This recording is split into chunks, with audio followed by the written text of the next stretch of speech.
പെഹൽഗാം ഭീകരാക്രമണത്തിന് പാകിസ്ഥാന് ശക്തമായ തിരിച്ചടി നൽകിയ ഓപ്പറേഷൻ സിന്ദൂർ എന്ന ദൗത്യം വിജയിച്ചതിൽ രാജ്യം ഒന്നടങ്കം ആഹ്ലാദത്തിലാണ്. സാധാരണക്കാർക്കോ സൈനിക കേന്ദ്രങ്ങൾക്കോ യാതൊരു നഷ്ടവും വരുത്താതെ പാകിസ്ഥാനിലെ ഭീകരവാദ കേന്ദ്രങ്ങളാണ് ഇന്ത്യൻ സൈനികർ തകർത്തത്.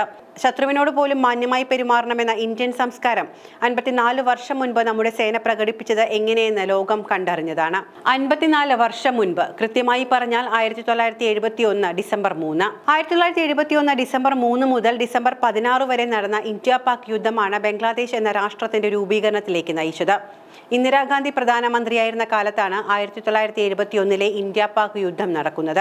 1947 ജൂൺ 20 സ്വതന്ത്ര ഇന്ത്യ നിലവിൽ വരുന്നതിന് മുൻപ് ബംഗാൾ ലെജിസ്ലേറ്റീവ് അസംബ്ലി ഇന്ത്യയിൽ നിന്ന് വേറിട്ടൊരു സ്വതന്ത്ര രാഷ്ട്രമാവണമെന്ന് പ്രഖ്യാപിക്കുന്ന പ്രമേയം പാസാക്കുകയുണ്ടായി. എന്നാൽ ജൂലൈ 7 സിൽഹൈറ്റിൽ വെച്ച് നടപ്പിലാക്കപ്പെട്ട ഒരു റഫറൻഡം കിഴക്കൻ ബംഗാളിനെ പാകിസ്ഥാന്റെ ഭാഗമാക്കാൻ തീരുമാനിച്ചു. 1947 ഓഗസ്റ്റ് 15 ഇന്ത്യയെന്നും പാകിസ്ഥാൻ എന്നും ഉപഭൂഖണ്ഡത്തെ രണ്ടാക്കി വിഭജിച്ചു. കിഴക്കും പടിഞ്ഞാറുമുള്ള വേറിട്ട ഭാഗങ്ങളായി പാകിസ്ഥാൻ എന്ന രാജ്യം നിലവിൽ വന്നു. തുടക്കം മുതലേ ഇവ രണ്ടും ഒത്തുപോയിരുന്നില്ല. 1971 മാർച്ചിൽ പടിഞ്ഞാറൻ പാകിസ്ഥാൻ കിഴക്കൻ പാകിസ്ഥാനിലെ ബംഗാളി സംസാരിക്കുന്നവരെ അടിച്ചമർത്താൻ ശ്രമിച്ചു. കൂട്ടക്കൊലകൾ, ബലാത്സംഗം, അഭയാർത്ഥി പ്രശ്നം എന്നിവയ്ക്കൊക്കെ ഇത് കാരണമായി. ഏകദേശം 10 ദശലക്ഷം ബംഗാളികൾ ഇന്ത്യയിലേക്ക് പലായനം ചെയ്തുവെന്നാണ് പറയപ്പെടുന്നത്. തുടർന്ന് അന്നത്തെ പ്രധാനമന്ത്രി ഇന്ദിരാഗാന്ധി പ്രശ്നത്തിൽ ഇടപെടുകയും കിഴക്കൻ പാകിസ്ഥാനെ മോചിപ്പിക്കാൻ ശ്രമിക്കുകയും ചെയ്തു. ഇതിന്റെ ഫലമായാണ് 1971 ഡിസംബറിൽ പാക് ഇന്ത്യ യുദ്ധം ഉണ്ടാകുന്നത്. ഈ യുദ്ധത്തിൽ പാകിസ്ഥാൻ തോൽക്കുകയും ബംഗ്ലാദേശിനെ സ്വതന്ത്രമാക്കുകയും ചെയ്തു. തുടർന്ന് സമാധാനം നിലനിർത്താൻ ഇന്ത്യയും പാകിസ്ഥാനും ഷിംല കരാർ ഒപ്പുവെച്ചു. ഉഭയകക്ഷി ചർച്ചകളിലൂടെ ഇരു രാജ്യങ്ങളും തമ്മിലുള്ള പ്രശ്നങ്ങൾക്ക് സമാധാനപരമായി പരിഹാരം കാണാൻ കരാർ പ്രകാരം തീരുമാനിച്ചു. നിയന്ത്രണ രേഖയ്ക്കും അംഗീകാരം നൽകി. യുദ്ധത്തിന്റെ അനന്തരഫലം 1971 യുദ്ധത്തിന് ശേഷം 93,000-ത്തിലധികം പാകിസ്ഥാൻ സൈനികർ യുദ്ധ തടവുകാരായി മാറി. രണ്ടാം ലോക മഹായുദ്ധത്തിന് ശേഷമുള്ള ഏറ്റവും വലിയ കീഴടങ്ങലാണ് ഇത്.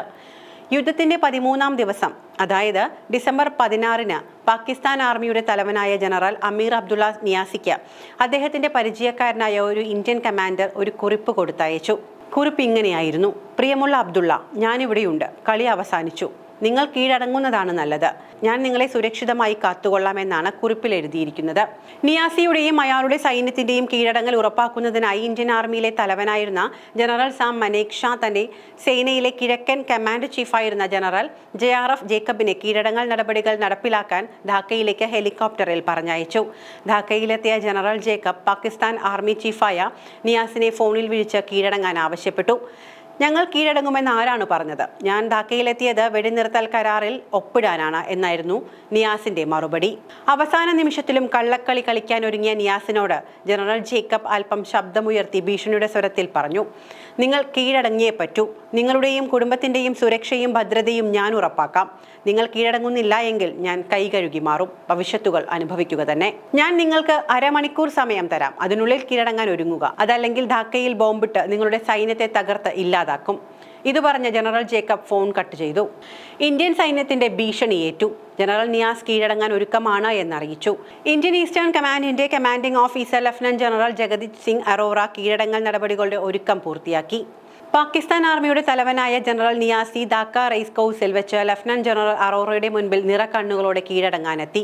ജനറൽ നിയാസി അദ്ദേഹത്തിന്റെ പിസ്റ്റൽ അറോറയ്ക്ക് കൈമാറി. ജനറൽ JRF ജേക്കബിന് മുന്നിൽ കീഴടങ്ങുന്നത് ഒരു ഉഗ്രൻ സ്റ്റോറിയാണെന്ന് ജേക്കബിനോട് പറഞ്ഞ മാധ്യമ പ്രവർത്തകനോട് ഒരു കാരണവശാലും അത്തരത്തിൽ വാർത്ത റിപ്പോർട്ട് ചെയ്യരുത് എന്നാണ് പറഞ്ഞത്.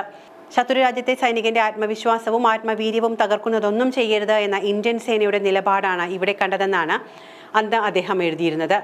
JRF ജേക്കബ് വാജ്പേയി മന്ത്രിസഭയുടെ കാലത്ത് ഗോവയിലും ബംഗാളിലും ഗവർണറായിരുന്നു.